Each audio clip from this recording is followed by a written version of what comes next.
एक शाम प्राची टीवी पर सीरियल देख रही होती है, तभी उसकी सास वहाँ आती है।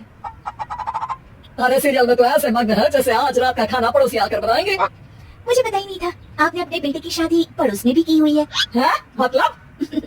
मतलब इस घर में सारा काम बहू ही करती है, आप तो सिर्फ खर्राटे मारती हैं। अच्छा जी, फिलहाल तो तुम आराम फरमा रही हो, चलो जाओ, ये मेरी टीवी देखने का समय है। हाँ, इसीलिए मुझे भगाया जा रहा है। सॉरी, अब तो बिल्कुल नहीं जाऊंगी। प्राची की इस बात पर दोनों सास बहू के बीच टीवी रिमोट के पीछे बच्चों जैसी छीना झपटी शुरू हो जाती है, जिसके बीच श्लोक भी काम से घर वापस आ जाता है। हाँ, आज मेरी चूहे बिल्ली की जोड़ी किस बात पर झगड़ रही है? और तेरे बीवी मुझे टीवी नहीं देखने दे रही।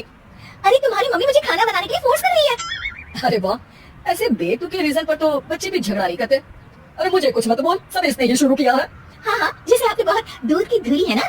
अरे बस दोनों चुप, प्राची जाओ खाने की तैयारी करो, और माँ तू छोड़ो, तुम्हें क्या बोलूं, शांति से अपना सीरियल देखो, मुझे दोबारा लड़ने की आवाज सुनाई नहीं देनी चाहिए। ऐसा बोलकर श्लोक वहाँ से चला जाता है, जिसके पीछे पीछे प्राची भी कुछ न कुछ बड़बड़ाते हुए रसोई में चली जाती है। हाँ, सासू जी को तो कुछ बोलेंगे ही नहीं, बस मुझ पर ही हुक्म चलता है, खाना बनाओ, जैसे मैं इनके घर में खाना बनाने के लिए आई हूँ।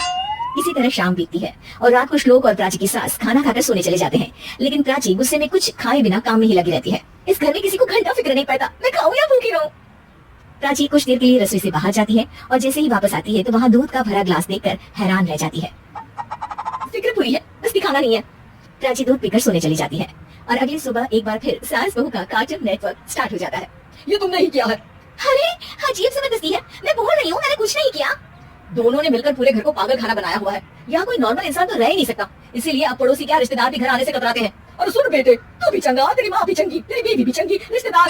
हाँ जी, आपको नहीं पता क्या, गंगाधर ही शक्तिमान है, रिश्तेदार ही। हाँ, बस समझ गया। कभी जानवरों जैसे लड़ेंगी तो कभी जुगलबंदी करेंगी। नहीं, मैं आप दोनों के बीच में नहीं फंसना चाहता। सास बहू की इस मन मौजी जोड़ी से परेशान होकर श्लोक अपना सिर खुजलाता वहाँ से चला जाता है। चलो अब मैं भी कीर्तन में जा रही हूँ। इस पर जैसे ही सास कमरे में अपना पर्स लेने जाती है तो वहाँ नाश्ते की प्लेट रखी देख मुस्कुराने लगती है और नाश्ता करके घर से बाहर निकलते हुए कुछ पैसे जेब पर रख जाती है, जिसकी कुछ देर बाद सिलेंडर वाला घर आता है। ओ मोरी मैया, मैं सिलेंडर के बारे में तो बिल्कुल भूल ही गई थी। घर खर्च के सारे पैसे भी मम्मी के पास है और श्लोक से बोला तो उल्टा 4 बात सुनाएंगे। प्राची ये सोच ही रही होती है कि अचानक उसका चेहरा चमक उठता है और वो घर में आकर इधर उधर देखने लगती है।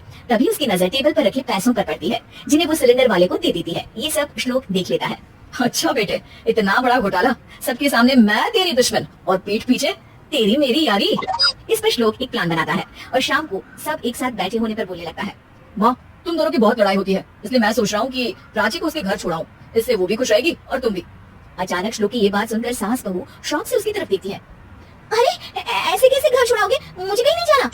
अरे तुम्हें बोला नहीं पर मैंने सुन लिया, तुम्हें मम्मी के साथ रहना अच्छा नहीं लगता, मुझे पता है।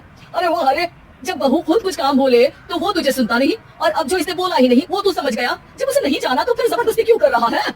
अच्छा, फिर आपको मौसी के घर छोड़ाता हूँ। बस अब आप दोनों एक घर में एक छत के नीचे नहीं रह सकती। मैं इस टॉम एंड जेरी की जोड़ी को और नहीं झेल सकता।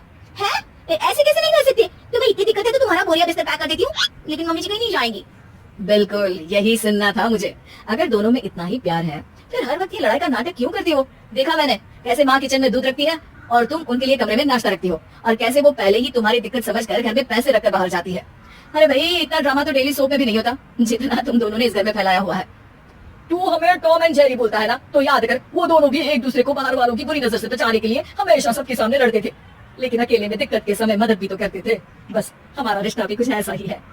और वैसे भी अगर सास बहू में तू मैं नहीं होती तो दुनिया वालों को कहानियां कैसे मिलेंगी?